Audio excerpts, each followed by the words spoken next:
नमस्कार विद्यार्थियों, हम अध्ययन कर रहे हैं कक्षा 12 ऑनलाइन कक्षाओं में आपका स्वागत है। हम कक्षा 12वीं का जो अनिवार्य हिंदी है उसमें हमारा जो अध्याय है 11वां बाजार दर्शन, जिसके लेखक का नाम है जैनेंद्र कुमार। तो बाजार दर्शन का हम अध्ययन कर रहे हैं जैनेंद्र कुमार द्वारा जो लिखा गया है। और जैनेंद्र कुमार का जो जन्म है सन 1905 में हुआ और उनकी जो मृत्यु है सन 1988 में हुई थी। जैनेंद्र कुमार को हिंदी के मनोविज्ञान कथा साहित्य का जन्मदाता कहा जाता है। उन्होंने हिंदी उपन्यास और कहानियों को नई दिशा दी। वे भारतीय चिंतक भी रही हैं। गांधीवादी विचारधारा को उन्होंने गहराई से अपने आत्मसात किया। अब ये आत्मसात जो है, यहाँ पे जो है आत्मसात, तो आत्मसात का मतलब है स्वीकार करना। परख, अनाम, स्वामी, सुनीता, त्यागपत्र। अब इसमें जो त्यागपत्र है इनका, यह अत्यंत ही मर्मस्पर्शी है। कल्याणी, जयवर्धन, मुक्तिबोध उनके प्रसिद्ध उपन्यास हैं।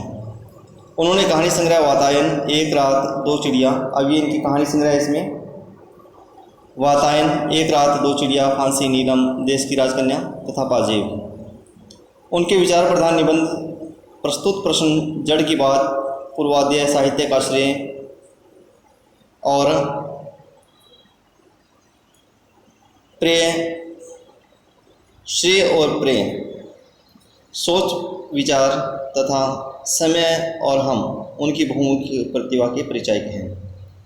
जीवन के प्रश्नों को सुलझाने में जैनेंद्र की दृष्टि व्यापक रही है। मुंशी प्रेमचंद ने उन्हें भारत का गोरकी कहकर महिमा मंडित किया है। अब देखिए इसमें इनको मुंशी प्रेमचंद ने, क्योंकि जो हिंदी कहानी के प्रमुख पुरोधा रहे हैं, जिन्होंने भारतीय जो जनजीवन है तो उसी का ही जो अनुभूति है वो की है अपनी कहानियों में। तो इन्होंने भारत का जो गोरकी कहकर इनको महिमा मंडित किया है। प्रस्तुत निबंध बाजार दर्शन में बढ़ती उपभोक्तावादी परंपराओं, बाजारवाद पर गहरा मंथन किया गया है। जो हम यह पाठ इसमें पढ़ेंगे, हम जो अध्याय पढ़ेंगे हम इसका बाजार दर्शन, तो इसमें बढ़ती हुई जो उपभोक्तावादी परंपरा है और बाजारवाद का जो गहरा मंथन इसमें किया गया है। लेखक यह मानता है कि बाजार हमारी आवश्यकता की पूर्ति के लिए है। यह विक्रेता और क्रेता दोनों के मन में संतोष व तृप्ति के भाव जगाता है। अब देखिए इसमें लेखक कहता है कि बाजार जो हमारी आवश्यकता पूर्ति के लिए है और ये जो है विक्रेता और क्रेता मतलब जो बेचने वाला है और क्रेता जो है जो खरीदने वाला, तो दोनों के मन में संतोष व तृप्ति के भाव जगाता है। कि विक्रेता तो ये सोचता है कि मैंने अच्छे भाव में वस्तु बेच दी है और जो क्रेता यानी खरीदने वाला है वो ये सोचता है कि मैंने सही मूल्य पर जो उचित वस्तु प्राप्त कर ली है। लेकिन उपभोक्तावादी परंपरा ने आज बाजार को अपनी आर्थिक संपन्नता के दम्भ प्रदर्शन का साधन बना दिया है। लेकिन उपभोक्तावादी जो परंपरा है कि हम हर एक चीज़ का उपभोग कर रहे हैं, चाहे वो हमारे लिए है चाहे नहीं है, तो ऐसी परंपरा ने बाजार को अपनी आर्थिक जो संपन्नता है उसका जो दम्भ है प्रदर्शन का एक साधन मात्र बना दिया है। तो इसमें केवल एक प्रकार से एक दम्भ प्रदर्शित किया जाता है कि वो कितना अधिक खरीद सकता है, परचेजिंग पावर का उपयोग कर सकता है। हम बिना आवश्यकता के कारण ही बाजार से अनाप शनाप वस्तु खरीदते हैं, तो इससे बाजार में कपट बढ़ता है। तो देखिए लेखक ने कितना अधिक एक अपने कह सकते हैं मर्मस्पर्शी कह सकते हैं कि जो गूढ़ रहस्य है बाजारवाद का वो बताया है कि हम बिना आवश्यकता के अकारण बाजार से अनाप शनाप, जिसकी हमें आवश्यकता नहीं है, ऐसी वस्तु खरीदते हैं तो हमारे बाजार में कपट बढ़ता है। तो इससे बाजार में कपट बढ़ता है, वो कैसे बढ़ता है? अब देखिए आगे बताया है इसमें लेखक ने कि कृत्रिम अभाव बनता है। कृत्रिम यानी कि मानव द्वारा निर्मित। अब कृत्रिम का मतलब है मानव द्वारा निर्मित जो है ये अभाव बनता है और महंगाई बढ़ती जाती है। आज ग्राहक और विक्रेता दोनों ही कपटपूर्ण व्यवहार करने लगे हैं। अब कपटपूर्ण व्यवहार कैसे करने लगे हैं कि हमारे विनिमय और अर्थतंत्र को क्षति पहुंचा रहे हैं। अब कपट कैसे हो रहा है इसमें? अब कपट ये है कि कृत्रिम जो महंगाई हो रही है, इनकी जो अभाव होता है कृत्रिम मानव द्वारा निर्मित होता है कि किसी वस्तु को अगर बाज़ार में ज़्यादा आ गई है तो उसका अभाव दिखा देते हैं, स्टॉक कर लेते हैं, इकट्ठा कर लेते हैं उसको, तो उससे क्या है महंगाई बढ़ती है। और आज ग्राहक और विक्रेता दोनों ही कपटपूर्ण व्यवहार से अपने विनिमय और अर्थतंत्र को क्षति पहुंचा रहे हैं। आवश्यकता से अधिक वस्तुओं का संग्रह अर्थव्यवस्था के लिए घातक है। अब हमारी आवश्यकता ही नहीं है, तो आवश्यकता से अधिक वस्तु अगर हम संग्रह कर लेंगे तो वह भी अर्थव्यवस्था के लिए घातक है। अब क्योंकि आवश्यकता नहीं है तो हम वैसी वस्तु को इकट्ठा किए जा रहे हैं, तो बाज़ार में तो उसकी जो है कमी आएगी, है ना, कृत्रिम अभाव हो जाएगा वो, और उससे क्या है, मूल्य वृद्धि हो जाएगी, और मूल्य वृद्धि होने से अर्थव्यवस्था के लिए घातक है। धन का दुरुपयोग व दंभ हानिकारक है। अब धन का दुरुपयोग, अब किसी के पास में अधिक धन है और वो व्यर्थ की वस्तुओं को खरीदे जा रहे हैं और किसी को दिखाने के लिए वो खरीदे जा रहे हैं, तो ये एक हानिकारक है। बाजार हमारी संतुष्टि के लिए होता है, न कि असंतोष, तृष्णा व ईर्ष्या वृद्धि के लिए। अब देखिए इसमें लेखक कहते हैं कि बाजार हमारी संतुष्टि के लिए होता है, कि हमें जो चाहिए केवल हम उसी वस्तु को ही खरीदें। इसमें असंतोष नहीं कि सभी चीज़ों को देखा और हमारा मन ललचाने लगा कि हमें ये चाहिए वो चाहिए। एक वस्तु खरीदी और हमारी तृष्णा बढ़ने लगी, इच्छा होने लगी कि हम दूसरी वस्तु भी खरीद लें, चाहे हमें उसकी आवश्यकता भी नहीं है। और ईर्ष्या वृद्धि, अब हमारे पड़ोसी ने मान लो कोई चीज़ खरीद ली है तो हमारे मन में भी आ रहा है कि हम भी वो चीज़ खरीद के लेके आएँ, है ना। हमारे घर में मान लीजिए हमारा घर छोटा सा ही है और पड़ोसी हमारा वो कार खरीद के लेके आ रहा है, तो हमारे मन में भी इच्छा हो रही है कि हम कार खरीद के लेके आएँ। हमारे पास में उतना रखने के लिए नहीं है और बिना कार के भी हमारा काम चल सकता है, तो भी हम खरीद के लेके आते हैं। ये ईर्ष्या वृद्धि जो है, ऐसे भाव नहीं होने चाहिए, बल्कि बाजार हमारी संतुष्टि के लिए होते हैं। अब हम हमारा जो मूल अध्याय है बाजार दर्शन, उस पर चलते हैं कि एक बार की बात कहता हूँ। अब लेखक जो है वो कहते हैं कि एक बार की बात मैं कहता हूँ कि मित्र बाजार गए तो थे कोई एक मामूली चीज़ लेने, पर लौटे तो एकदम बहुत से बंडल पास थे। अब लेखक का मित्र जो है, तो लेखक बता रहे हैं स्वयं के बारे में कि उनका जो मित्र है थोड़ी सी कोई चीज़ लेने के लिए गया था, मामूली सी, जिसका कोई ज़्यादा महत्व भी नहीं था। तो लेकिन जब वापस आते हैं तो बहुत से बंडल थे उनके पास में, यानी कि बहुत से सामान के पैकेट कह सकते हैं अपने। तो मैंने कहा यह क्या। अब लेखक जो है अपने मित्र से प्रश्न पूछ रहे हैं कि यह क्या। बोले यह तो जो साथ थी। अब यह जो साथ थी का मतलब कि उनकी जो पत्नी है वो उनके साथ में थी और पत्नी ने ही इतने जो सामान है वो खरीद लिए। उनका आशय था कि यह पत्नी की महिमा है। अब महिमा कैसे हो गई, क्योंकि पत्नी ने कहा जिस वस्तु भी याद रखा तो वो खरीद ली। उस महिमा का मैं कायल हूँ। आदिकाल से इस विषय में पति से पत्नी की ही प्रमुखता प्रमाणित है। और देखिए आदिकाल का इसमें वर्णन कर दिया इन्होंने कि स्त्री जो है, जो नारी है, जो पत्नी है, तो उसकी प्रधानता है वस्तुएं खरीदने में। और यह व्यक्तित्व का प्रश्न नहीं, स्त्रीत्व का प्रश्न है। अब ये केवल व्यक्तित्व का प्रश्न नहीं है बल्कि स्त्रीत्व। आपने देखा होगा स्त्रियां जो हैं जिस भी वस्तु की आवश्यकता नहीं है लेकिन देखकर, आस पड़ोस वाले को देखकर ही वो खरीदने लग जाती हैं, चाहे उसकी आवश्यकता हो चाहे नहीं हो। स्त्री माया ना जोड़े तो क्या मैं जोड़ूं। फिर भी सच सच है और वह यह है कि इस बात में पत्नी की ओट ली जाती है। अब देखिए इसमें स्त्री माया न जोड़े, माया मतलब धन वगैरह नहीं जोड़े, तो मैं क्यों जोड़ूं। तो सच ही होता है कि इस बात में पत्नी की ओट ली जाती है। अब खरीदारी तो स्वयं करें हम, पैसा हमारी जेब में से जा रहा है, लेकिन हम ओट लेते हैं अपनी पत्नी की। श्रीमती जी ने कहा था।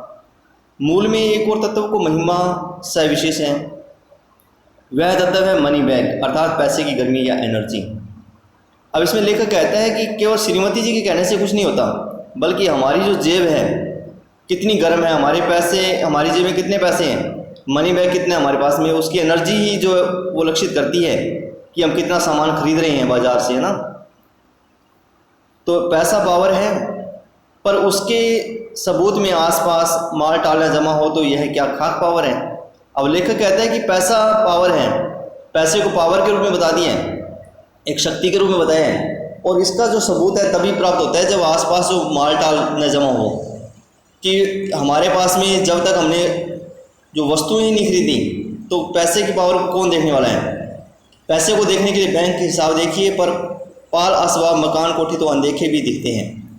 अब देखिए इन्होंने कहा है कि जो मकान कोठी हैं वो अनदेखे, यानी कि देखने की आवश्यकता नहीं है, लेकिन अगर हमारा बैंक में पैसा पड़ा हुआ तो उसके लिए हिसाब देखना पड़ता है। पैसे के उस परचेजिंग पावर के प्रयोग में ही पावर का रस है। अब पैसे की उस परचेजिंग, खरीदारी की जो पावर है उसके प्रयोग में ही पावर का रस मिलता है कि हमारे पास में इतना अधिक पैसा है। तो लेखक कहता है कि ऐसा नहीं है, लोग संयमी भी होते हैं।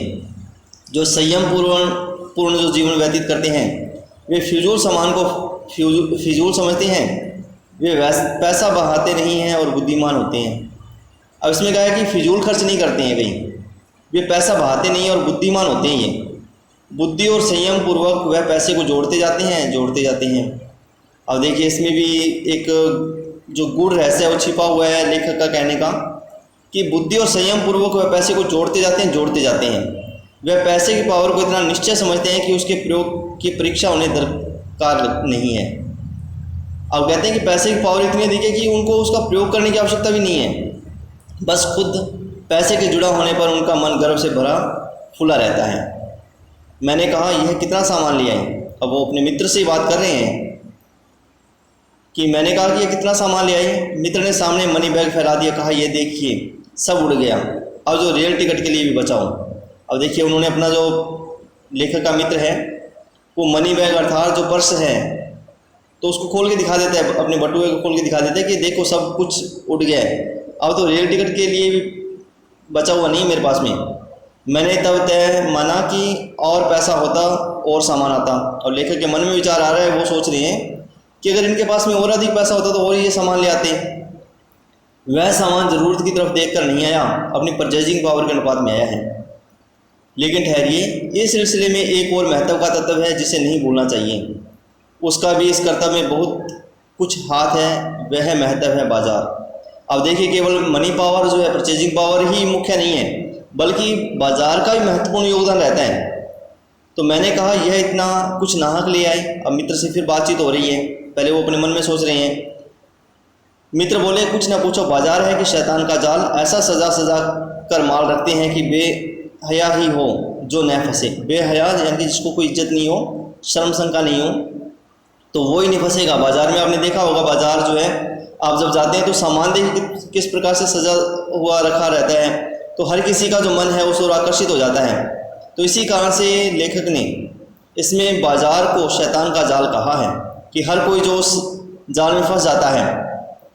मैंने मन में कहा ठीक, बाजार आमंत्रित करता है कि आओ मुझे लूटो और लूटो, सब भूल जाओ मुझे देखो, मेरा रूप और किसके लिए है, मैं तुम्हारे लिए हूँ। नहीं कुछ चाहते हो तो भी देखने में क्या हर्ज है, अजी आओ भी। इस आमंत्रण में यह खूबी है कि आग्रह नहीं है, आग्रह तिरस्कार जगाता है। लेकिन ऊंचे बाजार का आमंत्रण मूक होता है और उससे चाह जगती है। अब चाह मतलब अभाव। चौक बाजार में खड़े होकर आदमी को लगने लगता है कि उसके अपने पास काफ़ी नहीं है, और चाहिए और चाहिए। मेरे यहाँ कितना परिमित है और यहाँ कितना अतुलित है, ओहो। यानी कि इसमें लेखक बताने का प्रयास कर रहा है कि बाजार वो हमें आमंत्रित करता है, हर तरफ जो सजी हुई दुकानें लगी रहती हैं, तो जब हम बाज़ार में जाते हैं तो हर कोई जो है उस ओर आकर्षित होता है, और मौनमुख भाव से जो बाज़ार है वो हमें आमंत्रित करता है, और ऐसा कोई नहीं होगा जो उस ओर खींचा नहीं जाए।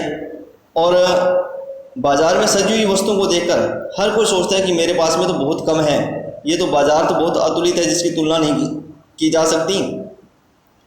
कोई अपने को न जाने तो बाज़ार का यह चौक उसे कामना से विकल बना छोड़े। विकल क्यों? पागल। असंतोष, तृष्णा और ईर्ष्या से घायल कर मनुष्य को सदा के लिए यह बेकार बना डाल सकता है।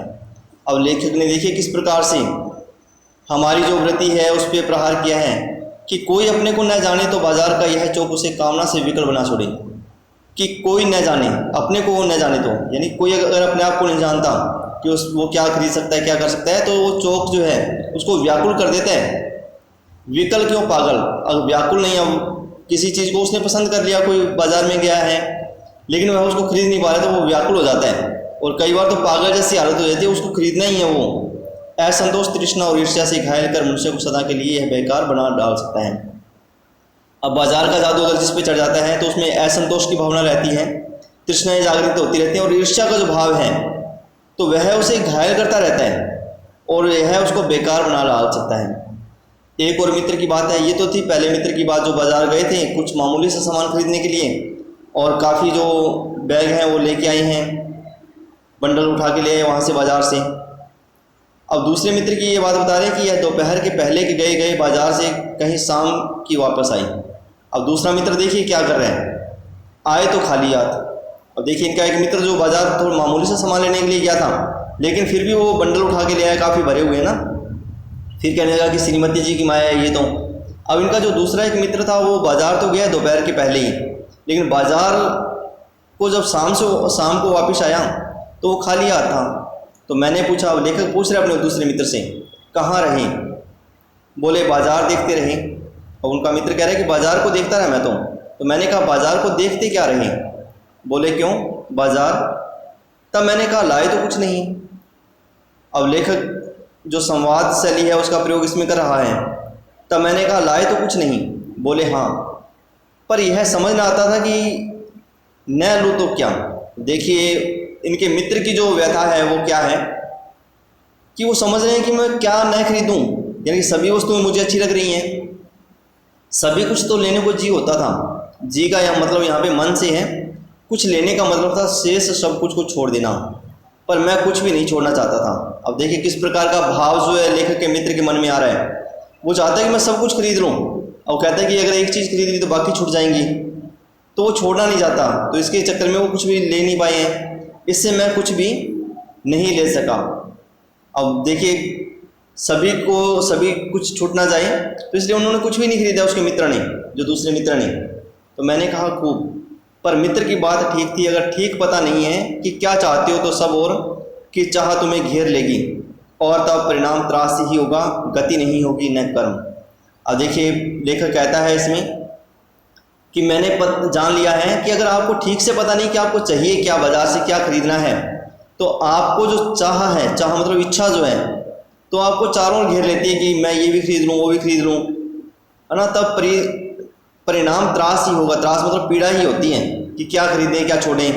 गति नहीं होगी। गति मतलब कि जो वस्तु हमें चाहिए वो हम नहीं खरीद पा रहे हैं, और न ही कर्म होगा, न ही कुछ कार्य कर पा रहे हैं। बाजार में एक जादू है, वह जादू आंखों की राह काम करता है। और देखिए बाजार एक जादू के समान है जो आंखों की राह काम करता है। वह रूप का जादू है, पर जैसे चुंबक का जादू लोहे पर ही चलता है, वैसे ही इस जादू की भी मर्यादा है। अब देखिए लेखक बता रहे हैं कि बाजार में एक जादू है, पहले शैतान के समान बता दिया था, अब जादू बता रहे हैं इसमें, है ना। तो वह कहते हैं कि यह जो जादू है, बाजार का जो जादू, वो आंखों की राह काम करता है। क्योंकि हमने किसी चीज़ को देखा, हमें पसंद आ गई है, तो वो हमारे दिमाग पर, हमारे हृदय पर गहरा प्रभाव डालती है। तो वह रूप का जादू है, पर जैसे चुंबक का जादू लोहे पर ही चलता है, वैसे ही इस जादू की भी मर्यादा है। इसकी भी एक मर्यादा रहती है। जेब भरी हो और मन खाली हो तो ऐसी हालत में जादू का असर खूब होता है। अब देखिए जेब भरी हो, जेब में हमारे अगर पैसा है और मन खाली है, हमें पता ही नहीं हमें खरीदना क्या है, तो ऐसी हालत में यह जादू खूब असर करता है। क्योंकि हमारी जेब में पैसा, तो हम जो भी चीज़ हमारे सामने आती है, थोड़ी सी भी अच्छी लगती है तो हम उसे खरीद लेते हैं।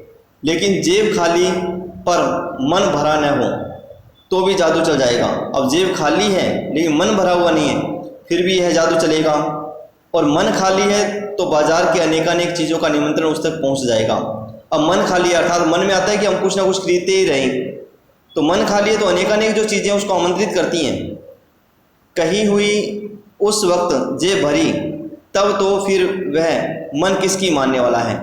अब लेखक कहते हैं कि अगर जेब भी हमारी भरी हुई है और मन खाली है, और अब प्रत्येक चीज़ जो अनेक जो चीज़ें हैं वो हमें आमंत्रित करती है, निमंत्रण दे रही हैं, तो हमारा मन वो किसकी मानने वाला है। मालूम होता है यह भी लूँ वह भी लूँ, सभी सामान ज़रूरी और आराम को बढ़ाने वाला मालूम होता है। पर यह सब जादू का असर है। जादू की सवारी उतरी कि पता चला कि फैंसी चीज़ों की बहुतायत आराम में मदद नहीं देती बल्कि खलल ही डालती हैं। और फैंसी जो चीज़ें हैं जो केवल अच्छी दिखती हैं, और ऐसी जो बहुतायत आराम में मदद नहीं देती हैं बल्कि खलल ही डालती हैं। खलल मतलब कि दुख पहुंचाती हैं, बाधा ही डालती हैं। अब ये जो खलल शब्द है इसमें, अब ये जो खलल शब्द है इसका मतलब है कि रुकावट डालना, बाधा डालना। और थोड़ी देर को स्वाभिमान को जरूर सेक मिल जाता है। अब स्वाभिमान को सेक मिल जाता है थोड़ा। अब स्वाभिमान को कैसे कि हमने ये चीज़ें खरीद ली, वो खरीद ली हैं, पर इससे अभिमान की गिल्टी की और खुराक ही मिलती है। जकड़ रेशमी डोरी की हो तो रेशम के स्पर्श के मुलायम के कारण क्या वह कम जकड़ होगी। अब देखिए इसमें जो बाजार का बताया है इसमें कि इससे अभिमान की गिल्टी की खुराक और ही मिलती है। अब गिल्टी मतलब एक प्रकार का अपने कह सकते हैं कि अपने अंदर ही अंदर जो है हम उसके बारे में सोचकर घृणित हो रहे हैं, अपने अंदर घृणा का भाव जागृत कर रहे हैं। ऐसी ही खुराक मिलती है कि हमें ये चाहिए था वो ले लिया। जकड़ रेशमी डोरी की हो तो रेशम के स्पर्श के मुलायम के कारण क्या वह कम जकड़ हो जाती है। अब लेखक कहते हैं कि चाहे डोरी रेशम की हो चाहे किसी प्रकार की हो, तो उसकी जकड़न तो वैसी ही रहती है। ऐसा नहीं कि रेशम की डोरी से अगर हम किसी को जकड़े तो वो मुलायम हो जाएगी। तो लेखक ये बताना चाहता है कि अगर हमारी इच्छाएं, हमारी जो बाजार के प्रति आकर्षण जो है, चाहे कितना ही रसीला क्यों नहीं हो, चाहे कितना ही मधुरतापूर्ण क्यों नहीं हो, कितना ही हम जो उसकी ओर आकर्षित क्यों नहीं हो जाएं, लेकिन जो वह हमें अपने बंधन में बांध लेता है तो उसकी जो जकड़ है वो कम नहीं होती है। तो आज हमने इसमें बाजार दर्शन का जो भाग 1 है उसका अध्ययन किया है, और कल हम जो है इसके आगे के भाग का अध्ययन करेंगे। तो ये अच्छे से थोड़ा आप भी अध्ययन करें घर पे, क्योंकि हमारे मन में हर प्रकार से बाजार में अगर हम जाएं तो किस प्रकार के भाव होने चाहिए। खाली मन नहीं लेके जाएं, है ना, तो मन भरा हुआ होना चाहिए। जेब अगर भरी है तो भी हमें संयम पूर्वक जो है हमारे मन में हमें पहले ही सोच लेना चाहिए। बाजार जाने से पहले हमें निश्चित कर लेना चाहिए कि हमें बाजार से क्या वस्तु खरीदनी है। तो ये था हमारा अध्याय 11वां जिसका हमने अध्ययन किया है। तो आगे के भाग में भी हम अध्ययन करेंगे। धन्यवाद।